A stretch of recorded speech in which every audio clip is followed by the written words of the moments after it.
वो तो अमेरिका के सामने लेटा हुआ था। अमेरिका को कोई उसमें वो नहीं था कि जी इमरान खान कोई सिक्योरिटी थ्रेट था उनके लिए, या इमरान खान कोई एटम बम बना रहा था या कोई मिसाइल बना रहा था। उस शख्स ने तो आज तक कोई ऐसा कोई कारनामा नहीं किया इस मुल्क के लिए जिसको आप उसको गिन सको कि जी हाँ जी इमरान खान ने एक बहुत बड़ा तारीखी काम किया था। तो ये मिसालें है ना काशिफ साहब, ये अलग है। जहां तक बात है बाकी चीजों की, चलें काशिफ, ये बड़ी लंबी बहस हो जाएगी। वजीर इत्तलात सिंध शर्जील इनाम मेमन इस वक्त हमारे साथ टेलीफोन लाइन पर हैं और हुकूमती इत्तेहाद का हिस्सा है, इनका मौक़िफ़ जानना चाहेंगे। शर्जील मेमन साहब, एक और ऑडियो लीक्स आई है इमरान खान की साइफर के हवाले से, इसमें गुफ्तगू कर रहे हैं। वो ये कहते हैं पहले तो ये कि इस इशू को प्लीज हमने इस तरह अमेरिका का किसी सूरत नाम नहीं लेना है। दूसरे वो ये कहते हैं कि ये लेटर नहीं मीटिंग की ट्रांसक्रिप्ट है, जो असद उमर बताते हैं। और फिर वो कहते हैं ट्रांसक्रिप्ट या लेटर एक ही चीज होती है और पब्लिक जलसे में लोगों को ट्रांसक्रिप्ट की समझ नहीं आएगी तो हम इसे लेटर ही बोलेंगे। सो आप पिछले और अब तक जितने ये ऑडियो लीक्स आई है उन पर ओवरऑल क्या कहेंगे, इस हवाले से क्या कहेंगे? बिस्मिल्लाहिर्रहमानिर्रहीम, शुक्रिया जी। मैं समझता हूं कि इस लीक के बाद पूरे पाकिस्तान की आवाम की आंखें अब 100% खुल जाना चाहिए कि एक शख्स ने जो कि मुल्क का वजीर आजम था और उस वजीर आजम ने अपने मनसब का कितना गलत और कितना एक खतरनाक किस्म का इस्तेमाल किया। आप एक अपने मुल्क की आवाम को एक सुपर पावर मुल्क के खिलाफ अपने मकासद के लिए, अपनी कुर्सी के लिए, ये नहीं कि मुल्क के खातिर, जब आप पाकिस्तान में किसी भी ओहदे पे आते हो पूरी दुनिया में तो आप एक हलफ लेते हैं और उस ओथ का मकसद ये होता है कि आप अपने मुल्क की कोई भी कौमी सलामती के इशू पे या किसी भी इशू पे आप अपनी जात के ऊपर किसी चीज को नहीं लेकर आएंगे। हाँ, अगर आप अपनी जात, अगर ये कौमी मसला होता, ये हमारे मुल्क का कोई मसला होता तो आप ले आ सकते थे। इन्होंने क्या किया कि ये अपनी पॉलिटिकल गेन के लिए, अपनी कुर्सी बचाने के लिए, पब्लिक में अपनी सपोर्ट के गेन के लिए इन्होंने ये एक बिलो द बेल्ट हरकत की है। मैं समझता हूं कि पाकिस्तान की तारीख में आज तक कोई भी वजीर आजम हो, कोई भी वजीर आजम हो, किसी ने आज तक ये कोई मिसाल नहीं मिलती कि सिर्फ अपनी उन्होंने कुर्सी बचाने के चक्कर में अवाम को और मुल्क की सलामती को, आप एक मुल्क से आपके साथ पहले ही आपका फॉरेन रिलेशन सबके साथ खराब थे, आपने एक सुपर पावर के साथ खामाखाई की, आपने एक पूरी कॉन्स्पिरेसी क्रिएट की और कॉन्स्पिरेसी वो अच्छा, शर्जील साहब, इस ऑडियो में ये गुफ्तगू हो रही है, आजम खान ये जवाब देते हैं इमरान खान को डेट के हवाले से कि साइफर 8 को आया है, मीटिंग 7 को हुई है। तो ये जो तमाम तर गुफ्तगू है, आपके ख्याल में अब ये तयन नहीं हो जाना चाहिए कि साइफर की हकीकत क्या है, ताकि इसे कॉन्स्पिरेसी का नाम ना दिया जाए? इमरान खान जो कहते हैं वो कहते हैं कि ये तहकीकात हो जाए, दूध का दूध पानी का पानी हो जाए। आप इस पर क्या कहते हैं? देखिए, आपने सुना है इसमें इमरान खान ने क्या कहा है, 3-4 दफा रिपीट किया है कि मुल्क का नाम नहीं लेना, मतलब अमेरिका का नाम नहीं लेना, आपने सिर्फ और सिर्फ इस मरासले का जिक्र करना है। और उसके बाद शुरू में फिर इमरान खान ने इसका मुल्क का नाम लेना भी खुद शुरू किया, अपने पूरे पार्टी को कहा कि जी आप अमेरिका के ऊपर डाल दो, ताकि एक शुरू से ही जो सेंटीमेंट्स होते हैं कुछ लोगों के किसी बड़े सुपर पावर के खिलाफ, वो सबको यूटिलाइज किया जा सके, सबको इस्तेमाल किया जा सके। क्या आपसे मैं सवाल पूछता हूँ कि क्या आपको नहीं लगता कि इमरान खान ने इस पूरे अमेरिकन किस्से में सिर्फ अपनी कुर्सी बचाने के लिए, अपने पॉलिटिकल गेन के लिए मुल्क की सालमियत को खतरे में डाला, अवाम को झूठ बोलने की कोशिश की? मैं समझता हूँ कि पूरी मुल्क की आवाम को, नौजवानों को, सबके आंखें खुल जाना चाहिए। कैसे शर्जील साहब, यहाँ पर सवाल ये उठ रहा है कि कैसे इमरान खान कुछ गुफ्तगू करते हैं, आप उस हवाले से कहते हैं कि साजिश है या अवाम की आंख झोंकने की कोशिश है, तो ये तयन कौन करेगा कि हकीकत क्या है? ये तयन आप करेंगे, आपके तो अगर आपके पास जो मशहूर एंकर्स बैठे हैं वो तयन करेंगे कि क्या ये इससे खतरनाक और कोई गेम हो सकती है। लेकिन शर्जील साहब, इस टाइम पाकिस्तान पीपल्स पार्टी इस गवर्नमेंट का हिस्सा है, इत्तेहादी हुकूमत में शामिल है, तो तहकीकात तो करवाना तो आप लोगों का काम है ना, क्या आप लोग जाएंगे तहकीकात की जानिब? देखिए जी, मैं समझता हूँ कि इसकी हर चीज की तहकीकात होनी चाहिए, लेकिन पहले फौरी तौर पर इमरान खान पर, आजम खान पर और मुल्क की आवाम को गलत राह दिखाने का और मुल्क के नौजवानों को गलत तरीके से एक कॉन्सेप्ट क्रिएट करने का जो है इन पर मुकदमा दर्ज होना चाहिए। और मुल्क की उस कुर्सी पे बैठकर, कि जब मरासले, जब इमरान खान मुल्क के वजीर आजम थे तब वो लोग इस तरह की चीजें जिस तरह वो कर रहे थे, क्या ये उनके मनसब में उनको जायज था? ये क्या पाकिस्तान के आइन में, कानून में यह है कि आप अपने ज़ाती मकासद के लिए, अपनी कुर्सी के बचाव के लिए, अपने इक़्तिदार की हवस के लिए आप जो है वो पूरे पाकिस्तान की सालमियत को खतरे में डालें, लोगों से गलत किस्म की बातें करें? और इससे पहले उसमें क्या था, इमरान खान का जेब में इसमें खेल रहा हूँ, ये कोई पाकिस्तान कोई प्ले ग्राउंड नहीं है, पाकिस्तान एक मुल्क है, जिसमें 22-23 करोड़ अवाम रहती है। आप 23 करोड़ अवाम के फ्यूचर से, 23 करोड़ अवाम की तकदीर से बैठ के खेलना चाह रहे हैं सिर्फ अपनी कुर्सी बचाने के लिए। इससे गिरी हुई हरकत आज तक पाकिस्तान की हिस्ट्री में किसी एक पॉलिटिकल पार्टी ने की है, किसी एक सरबराह ने की है। ये सरबराह मुमलिकत जो है वो एक मुल्क में एक पेरेंट की तरह होते हैं, वालिदैन की तरह होते हैं। वो उनकी सोच वसी होनी चाहिए, उनकी सोच इस तरह की गिरी हुई नहीं होनी चाहिए कि आप पूरे मुल्क को एक आग में डालने की कोशिश कर रहे थे। आप अपने बैनुल अक़वामी ताल्लुकात खराब करने की कोशिश कर रहे थे पूरे मुल्क के। पहले भी आप खराब कर चुके थे, आप मजीद करना चाह रहे थे। इससे आपने पैगाम क्या दिया पूरे मुल्क को? आपका झूठ तो साबित हो गया।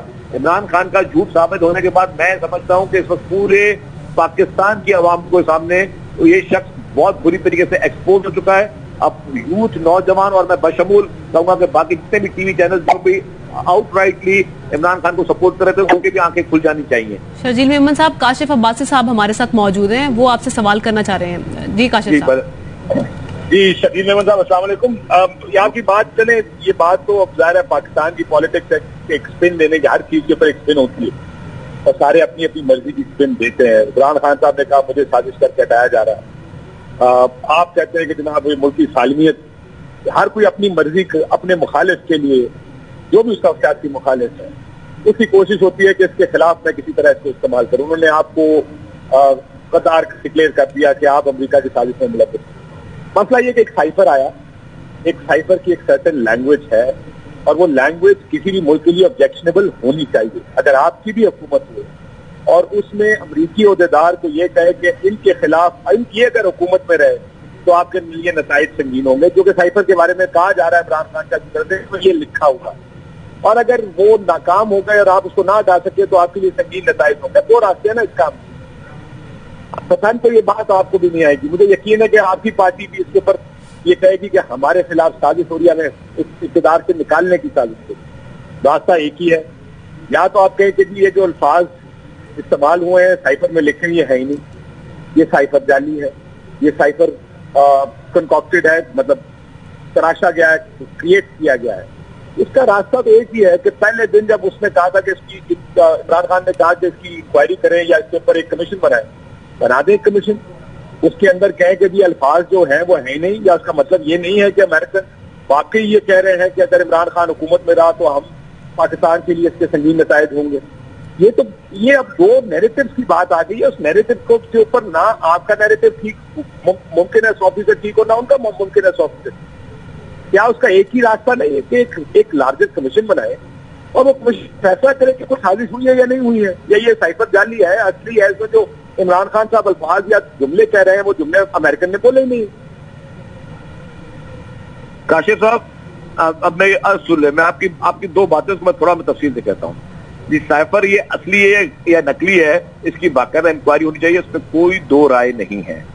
ये कहीं पे कोई डिस्कशन हुई, आप इस्लामाबाद में बैठे हैं, आप एक बहुत वेल नोन, वेल अवेयर सहाफी हैं और आपको पता है काफी चीजों को, जो शायद मुझे या आपको मुझसे भी ज्यादा आपको पता होगा। मैं आपसे एक चीज बोलता हूँ और मैं आपको ये नहीं बोलता हूँ हल्फिया जवाब दें। क्या आपको लगता है कि जो भी इमरान खान के खिलाफ ये नो कॉन्फिडेंस आया था, इसमें अमेरिका पीछे था? मैं आपसे एक छोटा सवाल देता हूँ, फिर मैं आपके सवाल का जवाब देता हूँ। आप अपनी ईमानदारी से मुझे बताएं कि आपको लगता है कि अमेरिका के कहने पे वोट ऑफ नो कॉन्फिडेंस हुआ था? मैं आपको हल्फिया कह देता हूँ और ये मैं टीवी पर बात कर चुका हूँ। मुझसे जब कहते कि ये साजिश हुई है, मैं कहता हूँ मेरे पास कोई एविडेंस नहीं है कहने के लिए कि साजिश हुई, लेकिन क्या साइफर है? बिल्कुल है। इसकी जुबान देखें, अगर मैं एक ताकतवर आदमी हूं और मेरी ताकत ज्यादा हो और मैं कहूं कि शर्जील मेमन को अगर ओहदे से ना हटाया तो मैं ये कर दूंगा, और अगर हटा दिया तो आपके मेरे ताल्लुकात ठीक हो जाएंगे, ये जुबान बहुत ऑब्जेक्शनेबल है। एक दूसरा, क्या अमेरिकन की, और मैं ये बात इसी तरह कहता हूं हमेशा जब भी मेरे से सवाल होता है कि अमेरिकन की एक रजीम चेंज की हिस्ट्री रही है। क्या इस केस में हुआ है ये मैं नहीं जानता। मैं आपको बड़े ऑनेस्टली कह रहा हूं कि वो एविडेंस जो सर्कमस्टेंशियल एविडेंस पे लोग बात करते हैं, मैंने अगर कोई बात करनी है तो जाहिर है मुझे कोई ऐसा एविडेंस मिलेगा जिसकी बुनियाद पर मैं बात कर सकूंगा। मैं कहूंगा हाँ ये साजिश हुई है। अगर मुझे पता होगा तो मैं कहूंगा नहीं ये साजिश नहीं हुई, मैं नहीं जानता। मैं बड़े ऑनेस्टली आपको ये बात करूँ। अच्छा काशिफ साहब, मैं इसको थोड़ी बात अब करूँ। अच्छा हुआ थोड़ा हमें टाइम भी मिल गया इस चीज को बात करना। ये आप थोड़ा माजी में चले जाए, समझे आज इमरान खान प्राइम मिनिस्टर है पाकिस्तान की, जो था उस वक्त आपके सऊदी अरब के साथ क्या ताल्लुकात थे, आपके यूएई के साथ क्या ताल्लुकात थे, आपके ईरान के साथ क्या ताल्लुकात थे, आपके अमेरिका के साथ क्या ताल्लुकात थे, आपके चाइना के साथ जो जिसने हर मुश्किल वक्त में आपके साथ जाकर क्या ताल्लुकात है? मैं इसके ऊपर तनाजुर बता रहा हूँ। अगर ये साइफर सही है या गलत है ये खुदा को पता, मुझे भी नहीं पता, मैं खामखाई मैं भी हल्का कहता हूं मुझे नहीं पता है कि सही है या गलत है। लेकिन अगर ये बात थी भी सही तो ये नहीं थी कि इमरान खान की हुकूमत में पाकिस्तान कितना आइसोलेशन में चला गया था। पाकिस्तान ने अपने जितने भी दोस्त ममालिक थे उनसे हमारे ताल्लुकात किस हद तक बिगड़ चुके थे, और क्या ये यकीन या क्या ये हकीकत नहीं थी कि जी अगर इमरान खान कंटिन्यू करते तो पाकिस्तान मजीद उस बदहाली का शिकार हो जाता था। जो शख्स IMF से डील करके अपनी जुबान करके और बाद में मुकर जाए तो क्या मजीद आपको लोन मिलते, क्या मजीद आपके ऊपर जो है मुआशी सैंक्शंस लगते और क्या क्या चीज होती, क्या आप इंटरनेशनल कम्युनिटी से डील करके और बातें करके उनसे कमिटमेंट करके आप कर सकते थे? तो ये एक तो हकीकत थी। अगर ये साइफर है या नहीं, मैं अलग बात करता हूं कि पूरी दुनिया को पता था कि अगर इमरान खान की हुकूमत कंटिन्यू रही तो पाकिस्तान ना सिर्फ पूरी दुनिया में जो है वो अकेला होता जाएगा और उसके साथ साथ उनकी इकोनॉमी भी और मजीद गिरती जाएगी, उनकी पोजीशन मजीद खराब होती जाएगी। तो एक जनरल बात है, अगर ये जनरल बात अगर ये सच है या नहीं साइफर अलग बात है। कहीं किसी ने कह भी दीजिए कि अगर मजीद ये इमरान खान की हुकूमत रही तो ये पाकिस्तान के लिए और मुल्क के लिए अच्छा नहीं होगा। मतलब ये हो सकता है किसी और सेंस में हो कि जी सेंस में भी हो सकता है कि जी क्योंकि जो अगर आप तजिया दे रहे होते हैं, अगर आप बोलते जी अगर नवाज शरीफ या शहबाज शरीफ साहब ने कोई हरकत की तो ये पाकिस्तान के लिए अच्छा नहीं होगा, तो जरूरी आपको धमकी दे रहे हो सकता है आप किसी और सेंस में कह रहे हो सर। लेकिन शर्जील मेमन साहब इसका फैसला तो कि वो उसकी नीयत क्या थी, नीयत के हाल तो अल्लाह बेहतर जानता ना आप फैसला कर सकते हैं। एग्जैक्टली। तो अब उसने अगर ये कह दिया आप तो उसी पे जाएंगे जो अल्फाज लिखे गए। लेकिन आप उसी साइफर के बारे में ये भी बताया जाता है, उसमें लिखा है कि पाकिस्तान के साथ हमारे सफीर ने कहा कि हमारे साथ एक कंटिन्यूड एंगेजमेंट यानी आपके ताल्लुकात होने चाहिए, हमारे साथ बातचीत करें। उसने कहा इसका फैसला भी नो कॉन्फिडेंस के नतीजे पर होगा। तो कम से कम अगर ये सारी बातें मैं मान लूं, इसका मतलब यह है कि अमेरिका अपनी बात कर रहा है, सऊदी अरब की बात नहीं कर रहा। दूसरी में आपने जो बात कही, खाबर गुमन साहब लाइन पर मौजूद हैं, जब हमें बुलाया गया कुछ साथियों को साइफर के बाद, उस वक्त मैंने इमरान खान साहब से खाबर गुमन साहब बैठे, मैंने कहा जी आपके खिलाफ सबसे बड़ी चार्जशीट आपकी खारजा पॉलिसी की, और ये बात आप जो कह रहे हैं वो बात ठीक कह रहे हैं कि खारजा पॉलिसी या ताल्लुकात की बुनियाद पर हमें बताया जा रहा था आगे पीछे, क्योंकि वो एक क्लोज डोर मीटिंग थी जिसके अंदर हम सवाल पूछ रहे थे। उसमें मैंने कहा कि आपके खिलाफ सबसे बड़ी चार्जशीट है। देखिए, लेकिन एक सवाल दूसरा ये भी है कि आप पीपल्स पार्टी से आपका ताल्लुक है, आपको पता है आपके खिलाफ करप्शन सबसे बड़ी चार्जशीट है, और ये कहा जाता है इनको नहीं लेकर आना वरना ये हो जाएगा मुल्क के साथ और वो हो जाएगा। अब प्रॉब्लम यह है कि अब ये तो नहीं कह सकते इसको स्पिन देकर अगर कोई कहे कि ये बात है, कोई भी कह दे और उसको जस्टिफाई ये तो नहीं कर सकते उसकी नीयत ये थी कि जनाब अमरीकी ये कह रहे हैं, सऊदी क्या कह। तो प्रॉब्लम है कि आपके सामने है क्या, वो एक साइफर है, उसकी लैंग्वेज सामने है। मैं इसी में कहता हूं जैसे आपने कहा कि इसकी इंक्वायरी होनी चाहिए, बिल्कुल इसकी एक इंक्वायरी करें, उस इंक्वायरी के मुताबिक ये फैसला, नियत ना आप फैसला कर सकते हैं, नियत का फैसला मैं भी नहीं कर सकता। मैं आपसे एक सवाल कर लूं आपसे, आप अभी 2 साइफर आपने सुने हैं, मेरा ये व्यू है साइफर इमरान खान तक जो है कि इमरान खान साहब की पहली लीक में तकरीबन वही गुफ्तगू हो रही है जो उन्होंने बाद में अपनी पब्लिक पोजीशन ली है, इसके साथ खेलते हैं। We will use this. आप भी इंटरनल मीटिंग्स में बैठते हैं, आप भी इसी किस्म की गुफ्तगू, लेकिन आपको पता होता है कि यार इंटरनल मीटिंग है, उसके अंदर किस किस्म की, मेरी और आपकी शायद कितनी गुफ्तगू ऐसी हुई हो, हम बैठते हैं तो बहुत खुल के गुफ्तगू होती है, लेकिन हम वो पब्लिक नहीं कर सकते, ना करेंगे ना करना चाहिए। लेकिन ये एक इंटरनल गुफ्तगू है। मुझे इस सारी गुफ्तगू में सवाए इस इंटेंट के कि मैंने इस साइफर पर ये करना है, इसके साथ खेलना है, जो कि उन्होंने खेला भी, आपको इसमें कोई ऐसी चीज कौन सी साथ नजर आई है जो आपके ख्याल में स्टैंड आउट कर मुल्क की साथ में खिला? बिल्कुल, ये आप काशिफ, मैं आपको पहले आखिरी सवाल का जवाब दूंगा, लेकिन मुझे प्लीज 2 मिनट दीजिएगा। आपने कहा कि जी, आपने खुद बात कह दी कि इमरान खान ने कहा कि मुझे साइफर पे खेलना है। अब उस साइफर में खेलने के लिए पहले वो शुरू में जब उनके पास गुस्सा कम था इमरान खान का, तब थोड़ा अकल काम कर रही थी शायद, तब कहते मैं मुल्क का नाम नहीं लूंगा। बाद में उन्होंने मुल्क का नाम भी लिया कि जी इस मुल्क से है और फलाना है और ढिमका। अगर ये इतना ही सीरियस चीज थी तो ये पहले दफा में ही कह देते कि यही हम उस मुल्क का नाम लेंगे, क्योंकि इमरान खान को उस मुल्क की सालमियत का, और वो जैसे वो नारा देते हैं हम गुलाम नहीं है, तो वो गुलाम नहीं थे तो पहले दिन खेल लेते। पाकिस्तान में मौजूद अमेरिकन एम्बेसीज को भी बंद कर देते, उस मुल्क के आप कॉन्सुलेट्स को भी बंद कर देते, उनके आप एम्बेसडर्स को बुला के आप उनको एक डिस्प्लेजर शो करते। आपने कुछ नहीं किया। इसी 7 तारीख को या 8 तारीख को जो साइफर आया है, उसके बाद आपने इस्लामिक कॉन्फ्रेंस की, वहां पे उनके आपने सफीरों को बुलाया, उनको आपने बड़ी इज्जतें वहां बैठकर दी। अगर आपको इतनी कौमी गैरत थी, अगर आप ये समझते थे कि ये वाकई आपके ऊपर या आपकी मुल्क की सालमियत के ऊपर किसी दूसरे मुल्क ने कोई अटैक किया है, तो आप अपना वो स्टैंड लेते। आपने वो स्टैंड भी नहीं लिया। अभी भी आपने खैबर पख्तूनख्वा में उन्हीं ममालिक के उन्हीं लोगों को बड़े रेड कारपेट्स दिए, उनके साथ आप तस्वीरें निकलवा रहे हैं। फिर आप उनके लॉबियस्ट से, उन्हीं ममालिक के लॉबियस्ट से आप मिल भी रहे हैं, उनको फिर उन्हीं मुल्क के लॉबियस्ट को आप पैसे देके हायर भी कर रहे हैं। तो ये सारी चीजें तो फिर ठीक थी। अब आप आपकी जो दूसरी बात थी कि खेलना है, मुझे बताएं ये खेलना आप पीपुल्स पार्टी के किसी लीडरशिप पे खेल सकते हैं, आपको इजाजत है। आप नून लीग के किसी लीडर पे खेल सकते हैं, आप JUIF के किसी लीडर पे खेल सकते हैं। आप अपनी मुल्क की सालमियत को, ये मुल्क की सालमियत का इसलिए मसला है कि आप एक बिला वजह, जिसको आपने खुद कहा कि मैं खेल रहा हूं, अब मुझे खेलने के लिए आपने किसी मुल्क से ताल्लुकात खराब कर रहे हैं, किसी एक सुपर पावर मुल्क से आपने ताल्लुकात खराब कर रहे हैं, सिर्फ इसलिए कि आपको एक पॉलिटिकल एक स्लोगन मिल सके, पब्लिक तक आप एक अप्रोच कर सकें कि जी मुझे ये नारा लगाना है, सियासी नारा, और इस सियासी नारे में मेरा सियासी फायदा होगा, और एक नया नारा बन जाएगा जी हम गुलाम नहीं है। आपने गाने बना दिए और आपने सारे ड्रामे बाजियां जो भी चीजें कर ली। ये काशिफ साहब, मैं आपको ऑनेस्टली स्पीकिंग बताऊं, मैं इसलिए नहीं बोला मैं पीपुल्स पार्टी से ताल्लुक रखता हूं और इमरान खान PTI की मुखालिफ पार्टी के ताल्लुक रखते हैं। ये किसी भी मुल्क में, किसी भी पॉलिटिकल पार्टी में इस तरह की चीजें नहीं होती, और खुसूसी तौर पर जब आप वजीर आजम की कुर्सी पे हो। हाँ, ऐसा शख्स जो पार्लियामेंट में ना हो, जो ऑपोजिशन में बैठा हो, वो इस तरह की हरकतें वो भी कभी नहीं करता। तो आप एक मुल्क के वजीर आजम हैं, आप जिस तरह भी वजीर आजम बने, आपने उस पूरी पोजीशन का नाजायज फायदा उठाया। आपने अपने फॉरेन ऑफिस के, फॉरेन मिनिस्टर के उस जरिए आपने इन सारी चीजों को स्प्रेड किया, और आपने एक गलत नैरेटिव बनाने की कोशिश की, जिससे आपके ताल्लुकात जो कि पहले ही आइसोलेशन में थे, और आपने खुद कहा कि जो उन मीटिंग में बात हुई कि इनकी खारजा पॉलिसी थी वो फेल गई। इन्होंने क्या किया, जिस ममालिक ने इनको ऑयल उधार पे दिए, उनके जहाज इस्तेमाल करते हुए उस जहाज में बैठ के जो गुफ्तगू की, फिर इनको फिर बाद में वापसी में कहा गया जी जहाज खराब है, आप कमर्शियल फ्लाइट में आओ। इस तरह की कितनी आपने गिरी हुई हरकतें की उन ममालिक के खिलाफ। तो ये आप देखें, हर चीज के लिए एक इंटरव्यू होते हैं ना। आपको आज माशाल्लाह एक चैनल में एंकर है, तो आपको किसी न किसी ने इंटरव्यू किया होगा कि जी आप इस काबिल है कि एंकर हो या ना हो। तो क्या इमरान खान इस मुल्क में सियासत करने के लिए या वजीर आजम के लिए वो इंटरव्यू करे, तो जी वो क्या उसके काबिल है कि जो मुल्क की सालमियत को कुर्बान करने के लिए हर वक्त तैयार है, सिर्फ अपनी जात के लिए, अपनी मैं के लिए, अपनी सालमियत को हर वक्त वो स्टेक पर रखने के लिए तैयार है। उसको कोई परवाह नहीं है कि मुल्क के इदारे क्या है। जिस तरह इस वक्त क्या वो जुडिशरी को बैठ के क्या क्या बोल रहे हैं, जजेस को बैठ के गालियां दे रहे हैं, आज फिर माफी मांगने पहुंच गए। जब उनको ये चला इमरान खान को कि जी मैं इसे डिस्क्वालीफाई हो सकता हूँ। अरे उधर ना जाए, जो काम आप शर्जील में मतलब उधर ना जाए, जो पार्टी कंप्लीट करने देना सर, मुझे कंप्लीट ठीक है। मैं इसलिए कह रहा हूँ हम